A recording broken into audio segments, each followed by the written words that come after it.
জামায়াত ইসলামীর আমির ডাক্তার শফিকুর রহমানের হৃদযন্ত্রে ধরা পড়েছে 3টি ব্লক।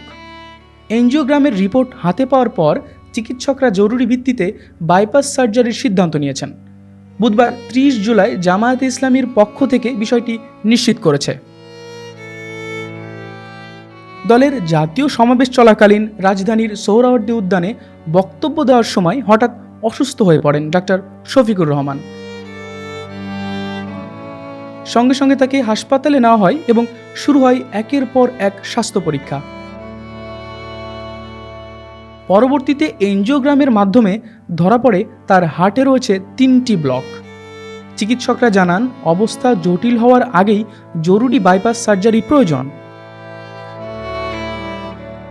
প্রাথমিকভাবে তাকে বিদেশ নেওয়ার চিন্তাভাবনা হলেও নিজেই সেই প্রস্তাব নাকচ করেন ডাক্তার শফিকুর রহমান। তিনি জানান, বাংলাদেশের চিকিৎসা ব্যবস্থার প্রতি রয়েছে আমার পূর্ণ আস্থা। বর্তমানে সার্জারির জন্য সব ধরনের প্রস্তুতি চলছে। এদিকে তার পরিবার ও দলীয় নেতারা দেশবাসীর কাছে তার দ্রুত আরোগ্যের জন্য দোয়া চেয়েছেন।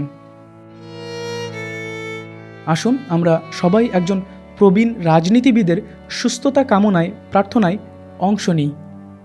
এ ধরনের গুরুত্বপূর্ণ আপডেট পেতে আমাদের সঙ্গেই থাকুন।